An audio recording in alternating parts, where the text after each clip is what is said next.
God bless. This is Zoe, and you're now listening to the Dick Gregory Taught Me podcast. This episode is sponsored by Ill Fame Publishing and Uncomfortable Truth Lifestyle. 1, 2, 3, 4. 1, 2, 3, 4. 1, 2, 3, 4, 5. 1, 2, 3, 4, 5. Black power really have frightened white America simply because when they hear black power, they think of white power, and white power means napalm, tanks, state police department, high finance, overthrowing governments. Black power do not mean this. It might mean it in Africa where they're in control, but not in America. All we're trying to do is take right and push wrong with it. I'm not only against the war in Vietnam, I'm against all wars. The Israeli war, if America decided to send troops into South Africa to liberate my black kinfolks, I'd be against that. I'm just against violence because you cannot solve problems with the gun. These white folks in Washington, D.C. can't be in a position to guide the faith and destiny of the whole world and not still realize that the number one problem that creates these problems is racism. That until we go in and expose the racism and say that we're going to sit down and cure these problems. But what we're trying to do is like if you come to me and I'm a doctor and I examine you and find out you have cancer and I tell you you have a headache, I've lied to you. And you're going to die because aspirins will not cure cancer. What's this? God bless. This is Zoe. This is episode 12 of the Dick Gregory Taught Me podcast. I am happy and I don't know, so many words. I am interviewing a queen by the name of Miss Doris Lewis, or Mama Doris, as the city of Chicago calls her. I met Mama Doris last year at the Promontory. It was an event regarding the migrant crisis, and I kept looking to the right of me, and I kept hearing, I don't want them there. Take them someplace else or send them back to Venezuela. I don't care where they go. This is wrong. You got 73% of the people homeless in this city are black people. What have you done for them? and she just was going and going. I'm like, who is this? I like this lady.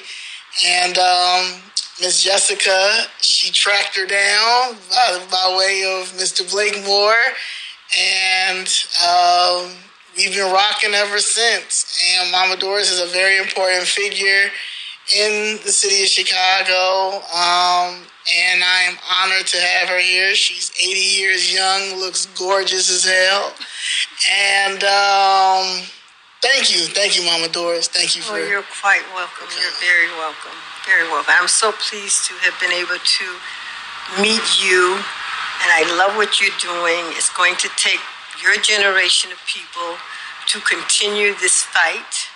And what we must understand as black people, we will be fighting this fight until all of us are gone, whenever the Creator deems that necessary. Because we're living on a system of racism and white supremacy. It is a system. It is a system that is global. And I came to recognize and understand that it is really a system and it's global from Dr. Francis Cress Welsing, who wrote the book, The ISIS Paper. And I think it was my first time to Africa, the first time I went to Africa. And I think I was on the shores of the Mediterranean. And I had gone, I think it was South Africa. And I had gone to Soweto.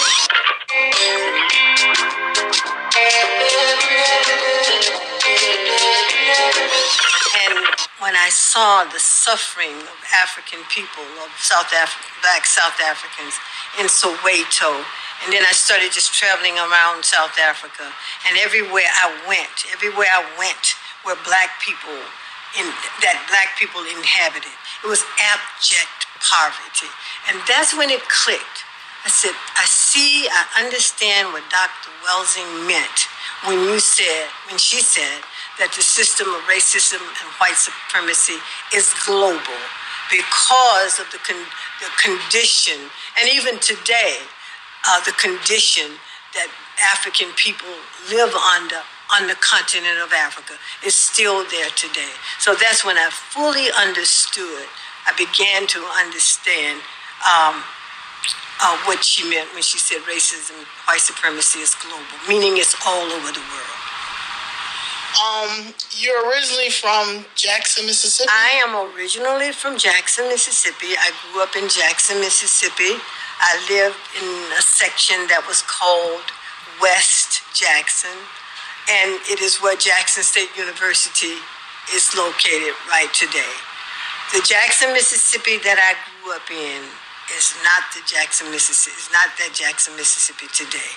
If you go to West Jackson, you would think that a bomb has been dropped. It is poverty. Houses have been destroyed. I mean, this was a vibrant community in Jackson under Jim Crow segregated Jackson, Mississippi. We had some vibrant communities. It was during the civil rights movement and the northern liberals, they started talking about Jim Crow. Well, we understood Jim Crow, but we had our own communities. I was protected. We were protected in those different black communities in Jackson, Mississippi. We had our own businesses. We had our own schools. Everything was black owned. It was a wonderful experience. It's where I got my foundation. Jackson, Mississippi, and the people that I was around made me who I am today. That's where I got my foundation. Went to elementary school there, junior high school, had fantastic teachers. I got a great education. We had, talk about advanced placement courses today. I had all that. We had trig, we had algebra, we had chemistry, we had the languages, we had French, we had Spanish, we had excellent English teachers. I mean, we were really taught English. We had to, learn how to conjugate the verb. They don't do that anymore. Subject-verb agreement, preposition, what's a complex sentence, prepositional phrases. We don't teach young people those skills anymore.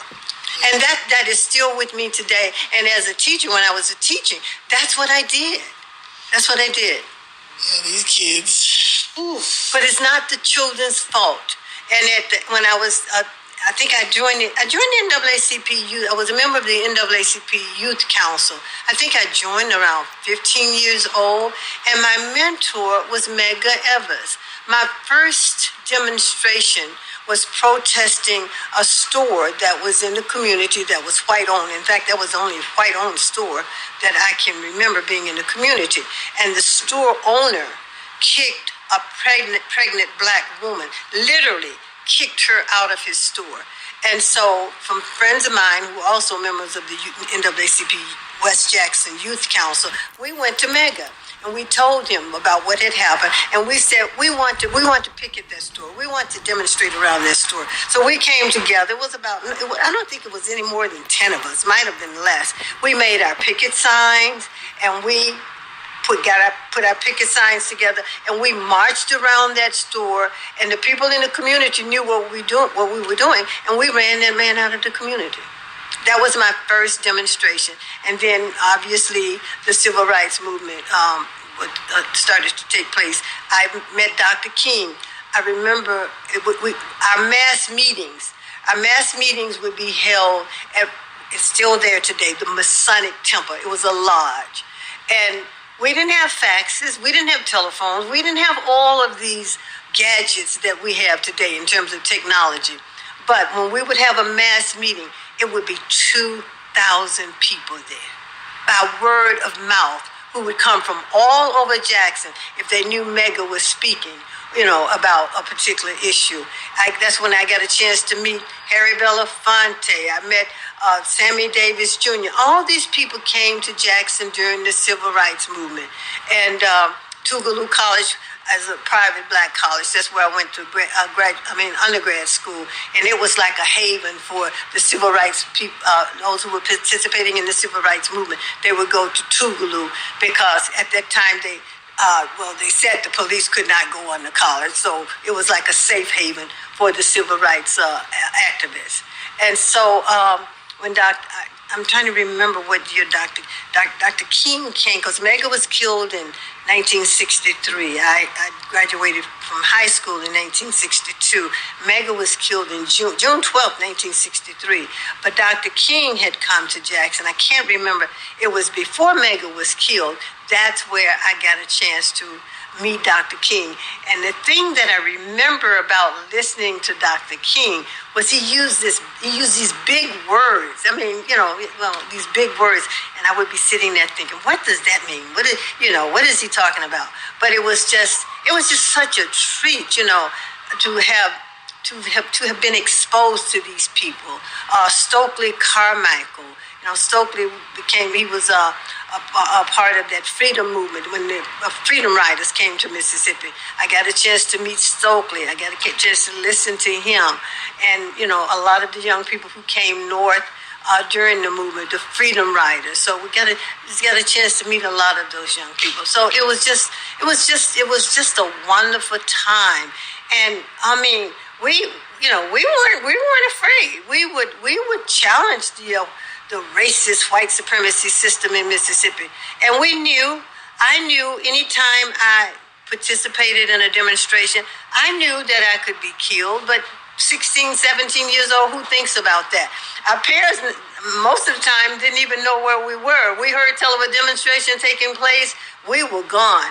And I can remember it was my time to go downtown because we couldn't eat we could go to the stores, but we couldn't eat at Woolworth. We couldn't eat there at the Woolworth counter. Or we could go into Walgreens, but you couldn't eat. So it was my time to go this particular day to be a part of the demonstration. And we would always meet with Medgar for him to guide us on what we should or should not do. And so this particular day was my time to participate. But that's the day they closed Woolworth. They closed it down. So, and it was as a result of those boycotts and us not going into those stores. And then in Montgomery, Alabama, when they were putting the hoses and the dogs on the young people. And all of that went international. It was then that, we had started to break down the system, to break down those barriers where we could go into those stores and be treated like we should have been treated. And that brought about the 64, and the 64 Act, Civil Rights Act, was about accommodation. And the 65 Voting Rights Act was about voting. So I can remember when the 64 and the 65 Civil Rights Acts were passed, I was a tester. I was a tester on the buses in Jackson because we could not sit in the front of the bus. We would have to sit in the back. And if there were more white people on that bus, even in the back, you would have to give up your seat. So after those laws were passed, I was still a member of the NAACP West Jackson Youth Council, and we went out to test. After the laws were passed and signed, I can remember, I remember going to test the bus, get on the bus to see if the bus driver would literally tell us you cannot sit in the front of the bus. So I was a tester. I was a tester for the parks. Battlefield was one of the white parks that we couldn't go to. I remember going to that park as a tester to see if the police would try to arrest us. And we did, and they didn't. So, so those are the kinds of things that I was involved in. I became really conscious of what was going on. And there's one thing I want to mention, and that is, we were not, the civil rights movement was not for the purpose, and desegregating the schools, it was not for the purpose of wanting to sit next to white students.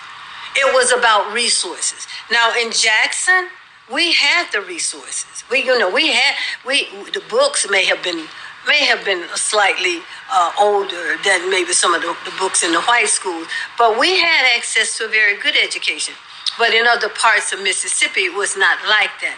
Now, funding for the schools in Jackson, they were not equal. And so it was not for the purpose of going to school with white kids. We just wanted the resources. We wanted the same resources to fund our schools that they had for the white schools. So I think that's something a lot of people may not know, and that it was not for the purpose of going to sit next to a white kid in a particular classroom. It was about resources. It was about money, because Jim Hill High School. My days at Jim Hill High School are memorable days. We had our proms. We had great football team. We had a great basketball team. It was just good, and it was just wonderful, a wonderful education. So, what do you think about the NAACP now versus the NAACP today is not the NAACP I grew up in. The NAACP today is not challenging the things that Medgar Evers would have challenged as the field director of the Mississippi NAACP. No, they're not doing the things that they should be doing now. I'm very disappointed with the NAACP. I know I had a home in Jackson, Mississippi, and this area was called Woodley in Jackson, Mississippi. It was an upper middle class neighborhood. It was a community that was predominantly white, and in 1978 and 1979, blacks started moving into that community, and now that community is predominantly black. It may be one family still left in that community, and as usual, predominantly white. It was predominantly white in 1979 when I bought in that community. It was a predominantly white community, upper middle class community. Now, G. Gordon Liddy, he was one of those white guys that was affiliated with the Nixon administration. Those kinds of people lived out there. Your doctors, your lawyers, your business people. They were, wealthy people. And so when first black families started moving in, white folks started moving out, which is generally what white people do. I call it the 8% syndrome. If it becomes 8% black, they're gone. They do not stay. And it's okay. It's okay.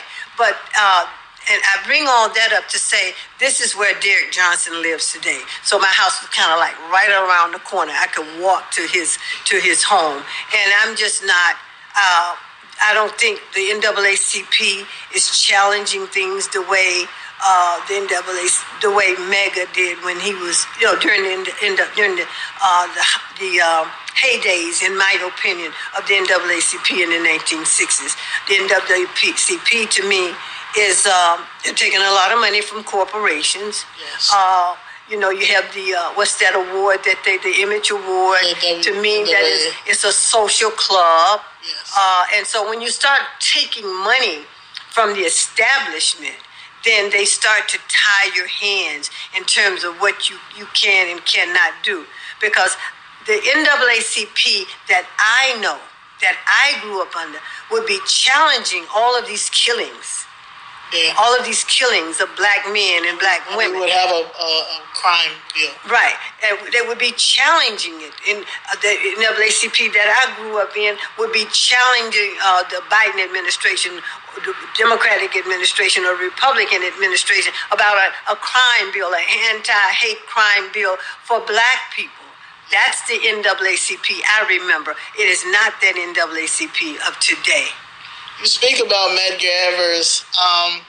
Lee Gregory was very good friends with Medgar Evers. Actually, he was supposed to be with Medgar Evers the day that Medgar Evers was killed, but his wife was having a baby. So he was called back to Chicago, and that happened. But Mr. Gregory spoke very well about Medgar Evers. He told me so many things about Medgar Evers. So it was like so great to, when I first started talking with you and you told me that, like, that was like the first thing I thought of, like, wow, like, so to see someone that's close, because a lot of people don't talk about Medgar Evers like they should. Oh, no, they don't. Yeah, he was someone. He was a very courageous man. Yeah. In fact, Medgar was killed June 12th, 1963.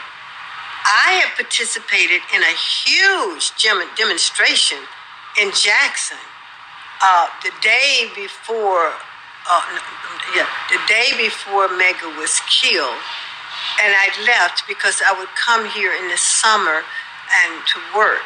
So the day before Medgar was killed, I had participated in a huge demonstration, and I left that early morning. And by the time I got to Chicago on June 12th, I think I left either 10th or 11th of June 1963. By the time I got to Chicago, in fact, I got here that night, and I was listening to WVON, and that's when they announced that Medgar Evers had been assassinated in his home in Jackson, Mississippi, and my heart just sunk. I mean, it was just so devastating to me because he was just such a pillar of the community, and he was so courageous. Medgar Evers, an activist and field secretary for the NAACP, was shot in the back outside his home in Jackson, Mississippi. And that's what I admired about him the most. He was only 37 years old, and he was so courageous. And what he was up against in Mississippi, it is nothing compared to what we think we're up against today. In Mississippi, the home of the Ku Klux Klan, the home of the White Citizen Council. I mean, people talking about being afraid today. I don't understand that. I don't understand that. I don't understand that. Joy Reid, she does have a book that she did write, and it is about Medgar Evers. So, and that didn't get as much traction as it should, and she on MSNBC. But he was somebody that we need to be talking about when we bring up Malcolm X, when we bring up Dr. King, when we bring up D. Gregory, when we bring up, Elijah Muhammad and Farrakhan, and I'm not a big fan of Jesse Jackson, but Jesse Jackson, Al Sharpton, because he did make a way. And NAACP wouldn't even be NAACP if it wasn't. And the beauty of it was that he came from the community. He came from the community. He would walk his office was on Lynch Street. And that his office, this is the office where I think Derek Johnson is in today, and it's called the Masonic Temple. His office, I can see it, like his office was up on the second floor of the Masonic Temple, in the heart of the community. The heart of the community. And that was it was just such a warm man, so personable, a family man, just so respectable, and that I think we're missing a lot of that today. Right. And that's what made me, he was like a father figure,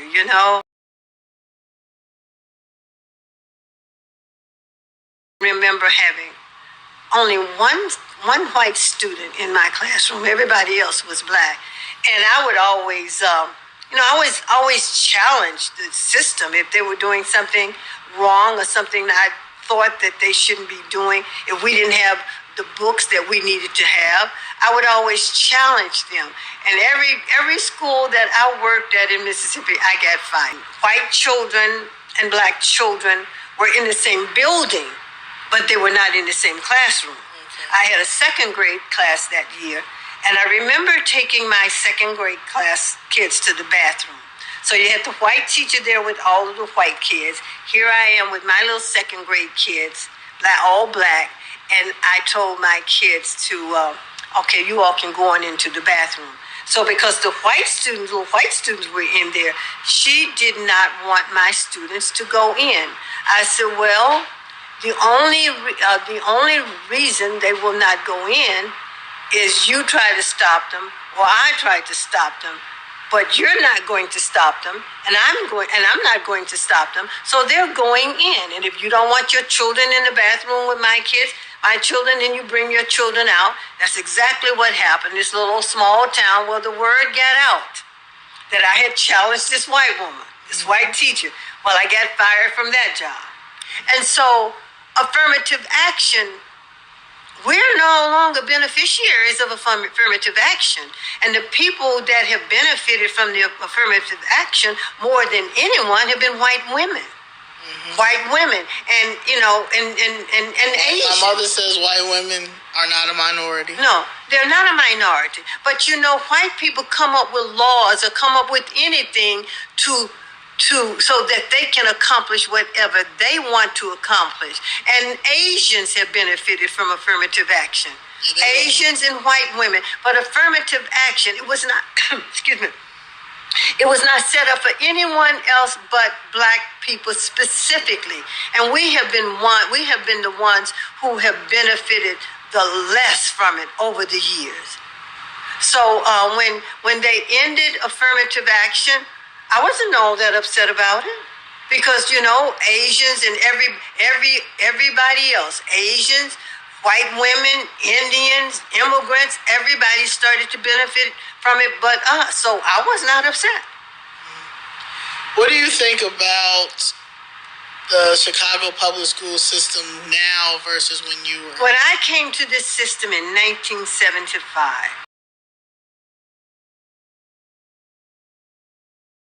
it's my responsibility as the teacher to get them back in line. And I made that very clear. I am not here to play. I am here to teach, and you are going to learn.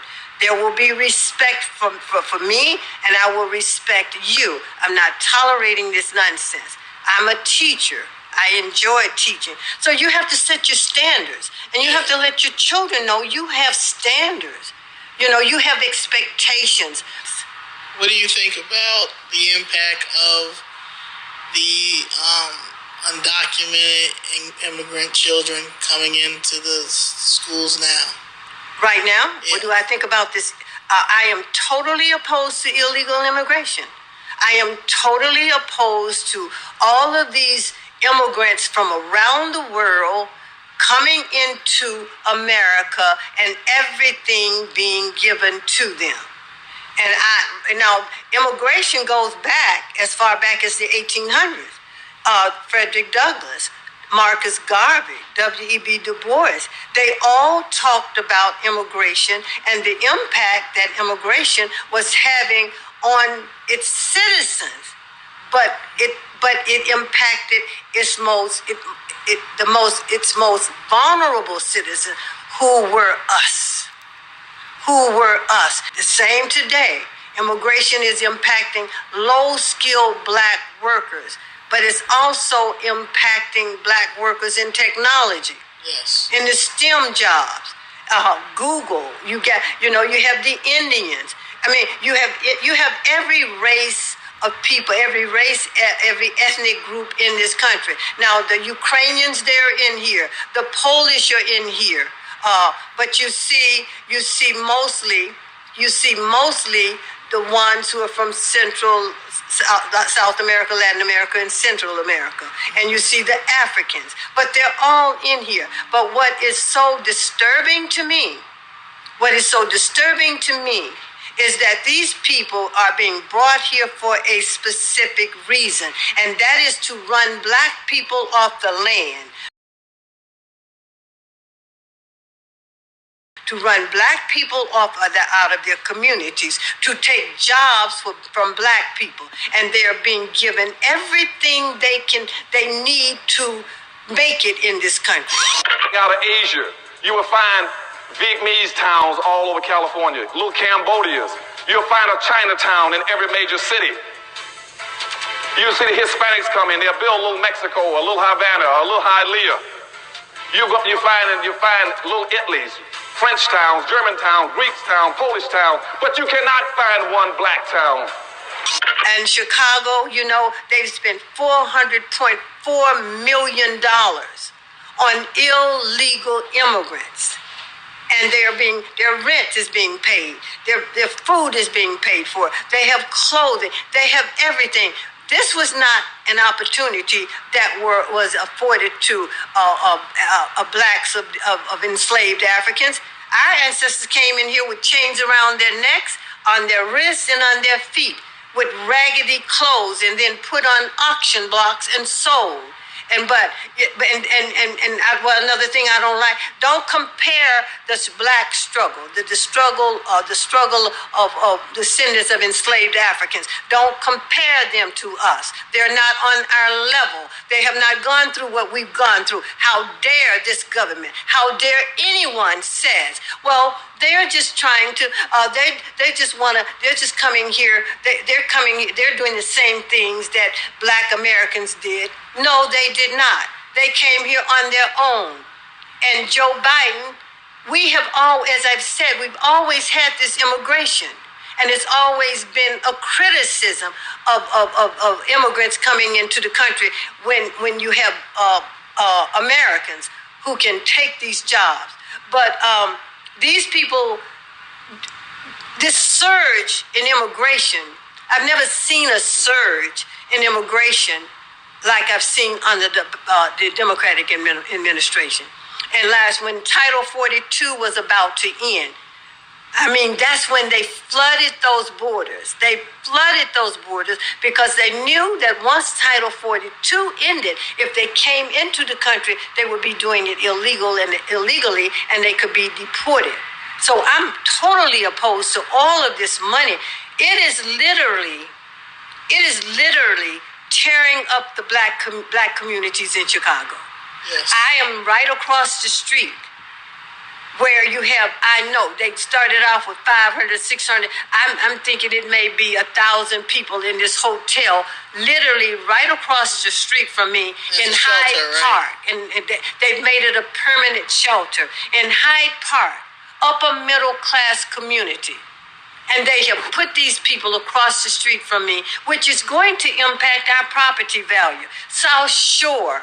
They're all over South Shore. South Shore and Hyde Park are these upper middle class communities that black people at one time could not live in. Mm-hmm. At one time, black people could not come east of Drexel. It was an all-white Jewish community. We could not come east of Drexel unless you were made in South Shore. Black people couldn't live in South Shore. In the early 50s, in the late 50s and early 60s. So these are communities that we educated black people educated themselves, got good jobs, saved their money, and they were able to invest, come and move into Hyde Park, move into South Shore. It was all white in here. And as we move in again, white people start to move out. Fine with me. We're right. This is right on Lake Michigan, right on Lakeshore Drive. Mm-hmm. So now we've worked all these years. We've saved our money, and it's you pay $200,000, $300,000, $400,000 to come in here, right. And then you're gonna dump some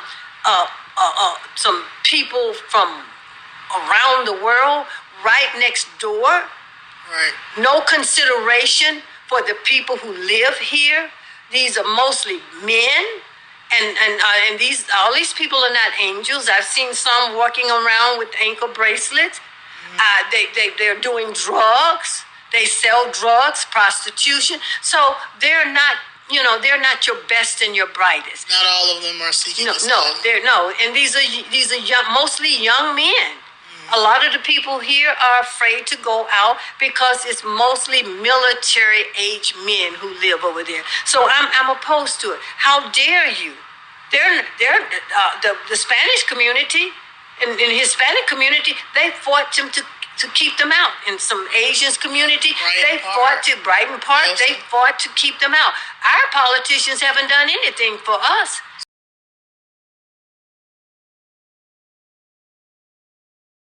Speaking of politicians, Desmond Yancey. Desmond Yancey, yes. You and Miss Erica were one of the two people that rallied to get him in office.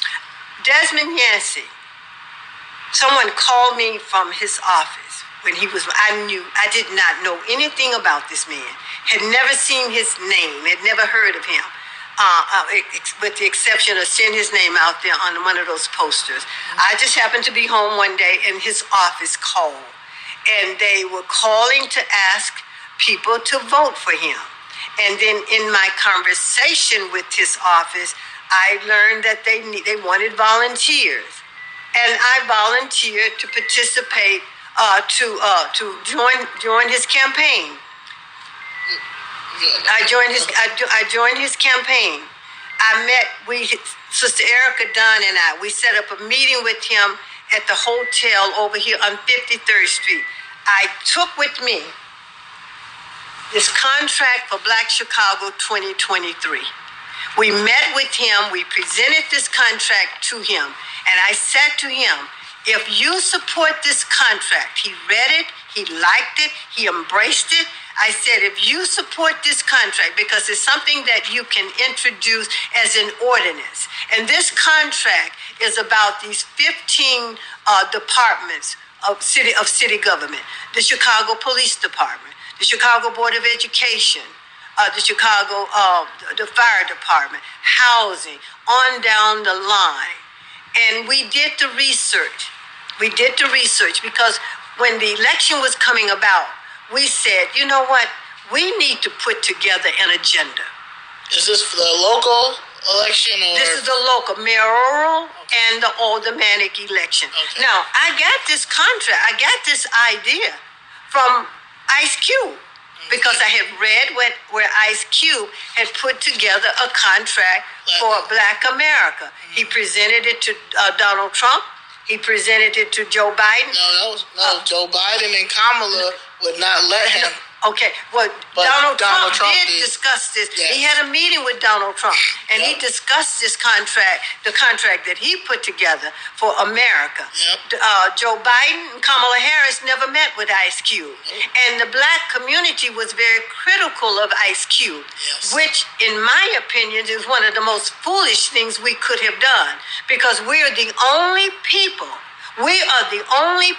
who just vote and don't ask for anything. Nothing at all. We don't have, and we vote based on the agenda that the Democratic Party has put together.